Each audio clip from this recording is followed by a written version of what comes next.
Hello students, today we are continuing the first chapter of history book and the name of the chapter is Tracing Changes Through 1000 Years. ये बेटा second video है हमारी इस chapter की।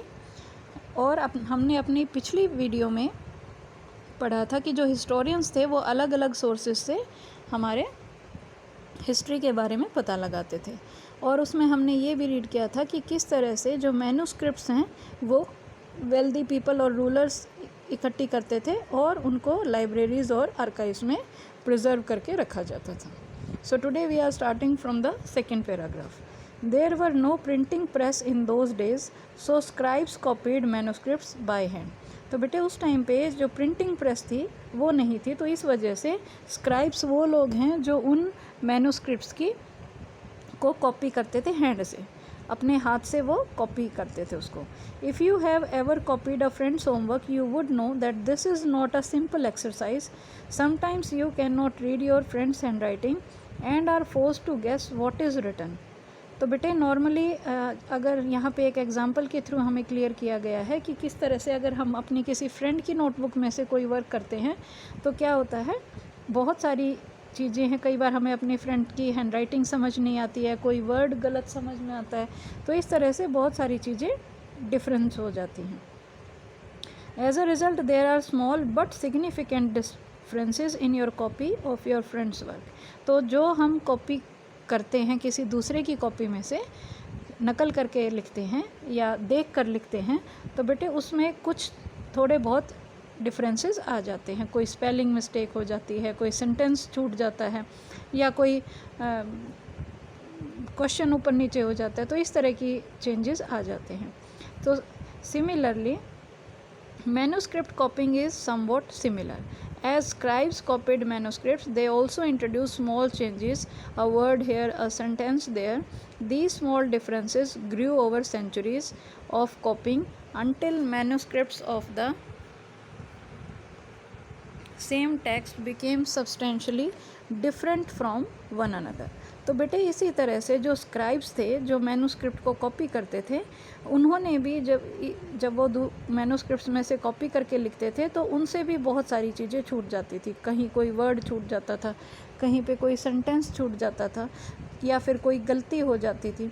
तो ये छोटी छोटी जो डिफरेंसेस आते गए सेंचुरीज़ दर सेंचुरीज़, उससे क्या हुआ बेटे, जितनी भी मैन्यूस्क्रिप्ट्स लिखी गई थी वो एक दूसरे से अलग होने लगी। मतलब लास्ट में जो मेन उनकी मैन्यूस्क्रिप्ट देखी गई, जो ओरिजिनल मैन्यूस्क्रिप्ट देखी गई, उससे बहुत ज़्यादा डिफरेंस पाया गया। तो यही फीचर्स थे बेटे जो स्क्राइब्स उसको कॉपी करते थे, इस वजह से ऐसा हुआ। This is a serious problem because we rarely find the original manuscript of the author today. अब बेटे ये बहुत मुश्किल थी इतिहासकारों के लिए, क्योंकि जो मैन्यूस्क्रिप्ट तैयार की जाती थी उनमें थोड़े बहुत तो फेरबदल चल सकते थे, कहीं कोई शब्द कोई वाक्य ऐसे चल सकते थे, लेकिन सदियों में जो जो चेंजेस आते रहे उससे क्या हुआ, जो मेन जो मैन्यूस्क्रिप्ट थी उससे बिल्कुल अलग उनकी कॉपीज़ तैयार होने लगी। और इसी वजह से ये एक बहुत डिफ़िकल्ट सिचुएशन आई। वो क्या थी कि हमारे पास जो ओरिजिनल मैन्यूस्क्रिप्ट थी वो प्रेजेंट नहीं थी। So we are totally dependent upon the copies made by later scribes. तो बाद में जो स्क्राइब्स ने कॉपीज़ बना रखी थी, हमें उन्हीं पर निर्भर रहना पड़ता है। As a result, historians have to read different manuscripts versions of the same text to guess what the author had originally written. तो इसका रिज़ल्ट क्या हुआ बेटे, इस बात का अंदाज़ा लगाने के लिए कि उस टाइम पे लेखक ने क्या लिखा था, इतिहासकारों को एक ही ग्रंथ की अलग अलग जो कॉपीज़ थी उनको पढ़ना पड़ा, ताकि उनको ये पता लगे कि उस टाइम पे जो एक्चुअली में क्या हुआ था। On occasions, authors revised their chronicles and at different times. बेटे कई बार ऐसा भी होता था कि जो लेखक होते थे वो अपने आप ही टाइम टू टाइम अपना जो मेन उनकी बुक होती थी या जो भी उन्होंने लिखा होता था, इतिहास लिखने वाले, उसको टाइम टू टाइम चेंज करते थे, मतलब उसमें कुछ ना कुछ ऐड करते थे, संशोधन करते थे। The 14th century chronicler Ziauddin Barani wrote his chronicle first in 1356 and another version 2 years later. तो बेटे इसी तरह से 14th सेंचुरी में एक हमारे इतिहासकार हुए हैं ज़ियाउद्दीन बरानी,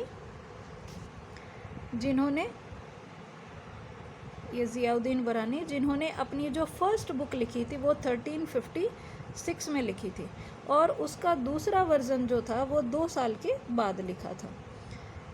The two differ from each other, but historians did not know about the existence of the first version until 1960s. तो दोनों ही जो बुक्स थी वो दोनों ही अलग अलग थी, दोनों में डिफरेंट पाया गया और 1971 तक इतिहासकार जो थे वो पहली वाली जो वर्जन था उसके बारे में उनको जानकारी ही नहीं थी। ठीक है, it remained lost in large library collections. तो ये जो फर्स्ट वाली जो वर्जन थी, मतलब जो ओरिजिनल बुक थी बेटे, वो कहीं जो लाइब्रेरी की जो बहुत ज़्यादा कलेक्शन थी, विशाल संग्रह था, उन्हीं में कहीं दबा पड़ा था, तो उनके पास सेकंड वर्जन था बस उसका। तो इस तरह से बेटे चेंजेस देखने को मिले कि जो इतिहासकार थे कई बार वो भी अपनी जो कॉपीज़ बनाते थे उसमें डिफ्रेंशिएट कर देते थे और कई बार जो स्क्राइब्स थे वो मैन्युस्क्रिप्ट्स को कॉपी करने में भी ऐसा काम कर देते थे। So now we are moving to the next topic, that is new social and political groups. मतलब इस समय पे जो हम हिस्ट्री पढ़ रहे हैं 700 to 1750 ईस्वी तक, तो इसमें बेटे नए नए कौन कौन से सामाजिक और राजनीतिक समूह उभर कर आए, हम उसके बारे में रीड कर रहे हैं। So the study of the 1000 years between 700 and 1750 is a huge challenge to historians, largely because of the scale and variety of developments that occurred over the period. तो बेटे 700 से 1750 के बीच में हज़ारों वर्ष का अध्ययन इतिहासकारों के आगे था और ये बहुत बड़ा चैलेंज था उनके लिए, क्योंकि इस टाइम पे बहुत बड़े बड़े पैमाने पर परिवर्तन देखने को मिले हैं।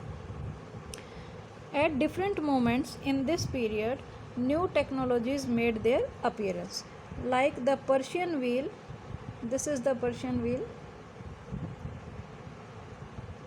Like the Persian wheel in irrigation, the spinning wheel in weaving, and firearms in combat. So बेटे यहाँ पे हमें बताया कि जो पर्शियन व्हील था उसके पर्शियन व्हील का डेवलपमेंट हुआ, दूसरा स्पिनिंग व्हील का डेवलपमेंट हुआ और थर्ड है यहाँ पे फायर आर्म्स इन कॉम्बैट। मतलब कि जो पर्शियन व्हील था उस टाइम पे उसको सिंचाई के लिए यूज़ किया गया था। ये नीचे आप पिक्चर देख सकते हैं, ये पर्शियन व्हील है बेटे, जिसको रहट भी बोला जाता है और इस रहट की हेल्प से खेतों में पानी पहुंचाया जाता था। ये जो व्हील आप देख रहे हैं इसके साथ में बहुत सारी बाल्टियां लगी होती थी, तो वो नीचे से पानी आता, नीचे से जब ये रोटेट होके आता था तो बाल्टियां पानी से भर जाती थी और फिर ये ऊपर घूम के जब खाली होता था तो वो पानी खेतों में जाता था। तो इस तरह से पर्शियन व्हील को यूज़ किया जाता था, इसको रहट बोला जाता था बेटे। सेकंड है आपका स्पिनिंग व्हील। स्पिनिंग व्हील जिसको हम चरखा बोलते हैं, तो चरखे को वीविंग के लिए यूज़ किया जाता था, मतलब बुनाई के लिए यूज़ किया जाता था। And fire arms in combat, मतलब कि जो युद्ध क्षेत्र थे वहाँ पर बारूद वाले हथियार यूज़ होने लगे थे। तो ये नई टेक्नोलॉजीज़ भारत में आई थी। नेक्स्ट इसमें दे रखा है बेटे, new foods and beverages arrived in the sub continent like the potatoes, corn, chillies, T and coffee.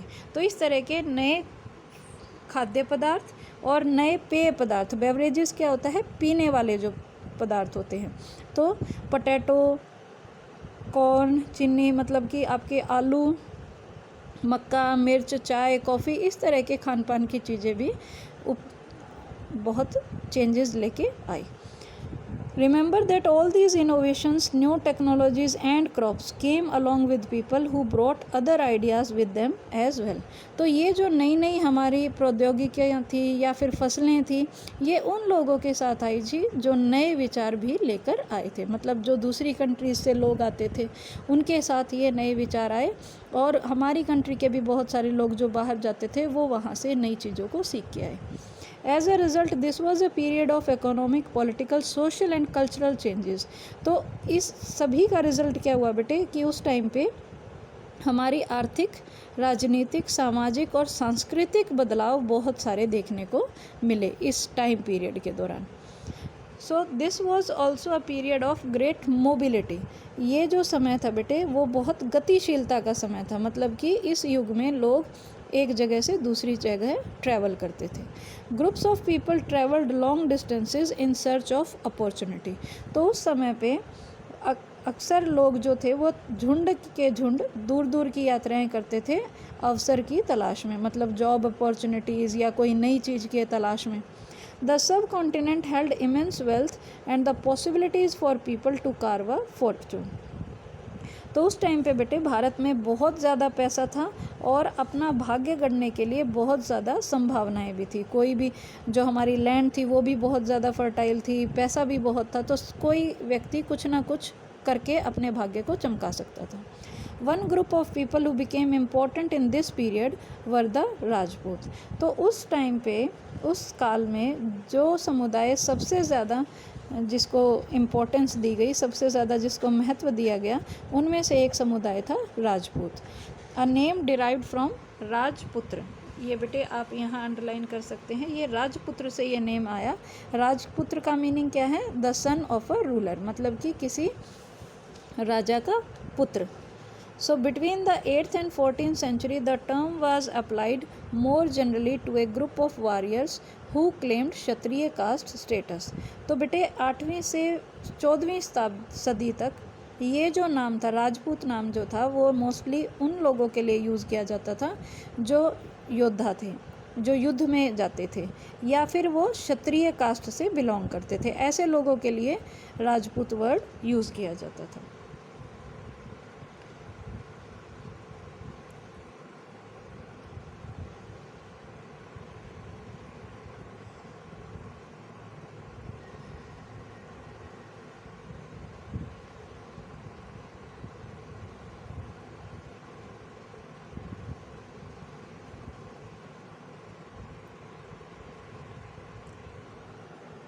The term included not just rulers and chieftains, but also soldiers and commanders who served in the armies of different monarchs all over the subcontinent। तो बेटे ये जो term use की जाती थी राजपूत की, तो इसके लिए ये सिर्फ राजा या किसी सामंत वर्ग के लिए यूज़ नहीं की जाती थी, बल्कि सामंत कौन होते हैं? जो चीफ्टेन्स थे, जो मुखिया होते हैं। तो ये टर्म जो थी राजपूत की, ये ना सिर्फ मुखिया के लिए या राजा के लिए यूज़ होती थी, बल्कि जो सैनिक और सेनापति जो भी युद्ध में जाते थे, उनके लिए भी पूरे महाद्वीप पे अलग अलग शासकों की सेनाओं में जो काम करते थे, उनके लिए भी ये वर्ड यूज़ किया जाता था।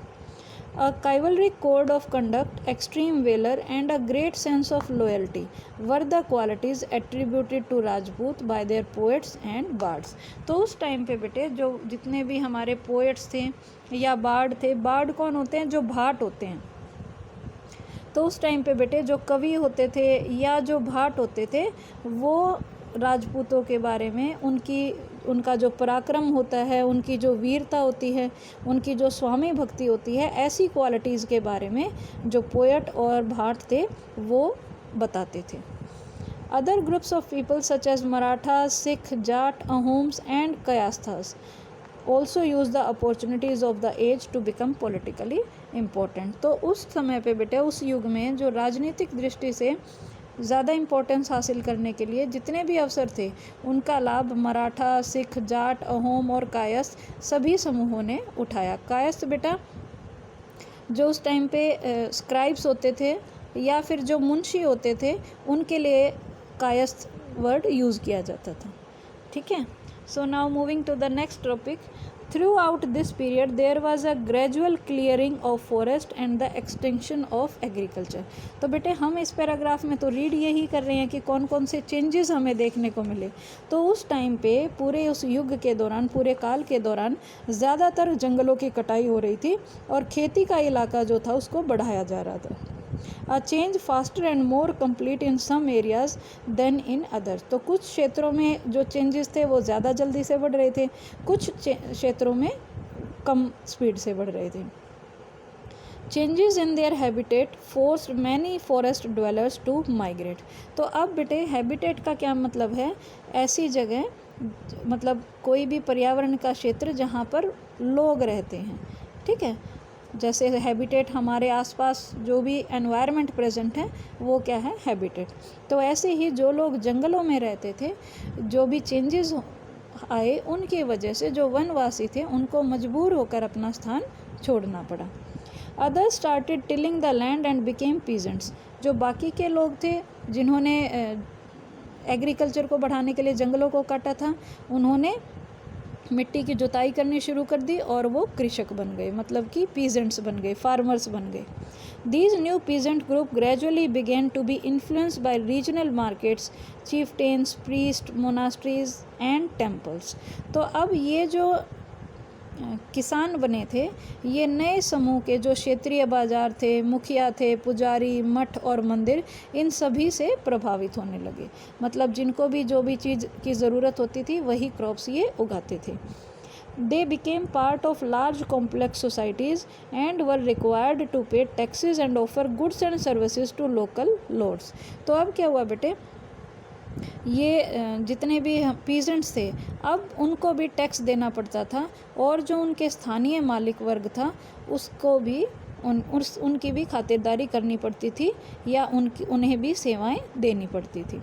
As a result significant economic and social differences emerged among peasants. तो अब इस चीज़ का इफ़ेक्ट क्या हुआ कि जो किसान थे उनके बीच भी आर्थिक और सामाजिक अंतर उभरने लगे। अब कोई किसान तो छोटा किसान रह गया, कोई बड़ा ज़मींदार बन गया। तो इस तरह के चेंजेस उनके अंदर आने लगे, फाइनेंशियली भी और सोशली भी। Some possessed more productive land, others also kept cattle, and some combined artisanal work with agricultural activity during the lean season। तो क्या होता था बेटे, ये जो किसान थे, कुछ किसान के पास तो बहुत ज़्यादा उपजाऊ ज़मीन होती थी, कुछ लोग जो थे वो कैटल्स को भी पालते थे, मतलब जो मवेशी होते, जानवर होते हैं उनको भी पालते थे, और कुछ लोग जो थे वो खेती से खाली समय में अपनी आर्टिसनल वर्क करते थे, मतलब जैसे बढ़ई का काम, लोहार का काम, तो इस तरह के काम वो भी करते थे। As society became more differentiated, people were grouped into jatis or subcaste and ranked on the basis of their background and their occupation. तो अब क्या हुआ बेटे, जैसे जैसे समाज में अंतर बढ़ने लगा तो लोगों को जातियों और उपजातियों में बांटा जाने लगा, जातीज और सबकास्ट इनमें उनको बांटा जाने लगा, और जो उनकी बैकग्राउंड थे, मतलब जो उनकी पृष्ठभूमि थी या फिर उनका जो काम व्यवसाय था, उनके आधार पर उन्हें समाज में ऊंचा या नीचा दर्जा देना शुरू कर दिया गया। Ranks were not fixed permanently and varied according to the power, influence and resources controlled by member of the jati. तो बेटे यहाँ पे क्या बताया कि जिस तरह से उनको अलग अलग जातियों में डिवाइड किया जा रहा था, अलग अलग उनको दर्जा दिया जा रहा था, तो ये जो उनको रैंक दिए जा रहे थे वो स्थायी नहीं थे। किसी जाति विशेष के सदस्यों के हाथों में ज़्यादा पावर होती थी, ज़्यादा उनका प्रभाव होता था, और उनके जितने ज़्यादा जो रिसोर्सेज होते हैं उन पर कंट्रोल था। तो इस जिनके पास ज़्यादा पावर होती थी उसके आधार पर उनको उनकी जाति चेंज होती रहती थी। The status of same jati could vary from area to area. कई बार क्या होता था कि एक ही जाति के व्यक्ति किसी पर्टिकुलर एरिया में उनको बड़ा दर्जा दिया जाता था और किसी पर्टिकुलर एरिया में उनको छोटा दर्जा दिया जाता था। तो बेटे इस तरह से जातीज़ का विभाजन हुआ, जातीज़ में लोगों को डिवाइड किया गया। So moving to the third paragraph, jatis framed their own rules and regulations to manage the conduct of their members. अब जातीज़ में जो भी सदस्य थे उनका जो भी वर्क होना होता था या जो भी उनका काम करना होता था, तो उसमें वो अपने नियम खुद बनाते थे, अपने खुद के रूल रेगुलेशंस वो तैयार करते थे पूरे ग्रुप को नियंत्रण में करने के लिए। These regulations were enforced by an assembly of elders described in some areas as the जाति पंचायत। तो अब बेटे जो अलग अलग जातियाँ होती थी उसमें अलग अलग नियम बनाए जाते थे, और इन नियमों का पालन जाति के बड़े बुजुर्ग की एक सभा करवाती थी, जिसको कुछ इलाकों में जाति पंचायत कहा जाता था। But jatis were also required to follow the rules of their villages, लेकिन जो भी जातियाँ थीं उनको अपने गांव के रिवाज को भी फॉलो करना होता था और अपनी जाति के रूल्स को भी फॉलो करना होता था। सेवरल विलेजेस वर गवर्नड बाय अ चीफटेन, बहुत सारे गांव जो थे वो जो मुखिया होते हैं उनके द्वारा कई अलग अलग गांवों में शासन किया जाता था। और together they were only one small unit of a state, लेकिन मिल मिलाकर वो किसी राज्य की एक छोटी सी इकाई जितने ही होते थे। सो बेटा this we have read today about the jatis and we will continue the further topic in our next video. Till then, try to understand the topics well and take care.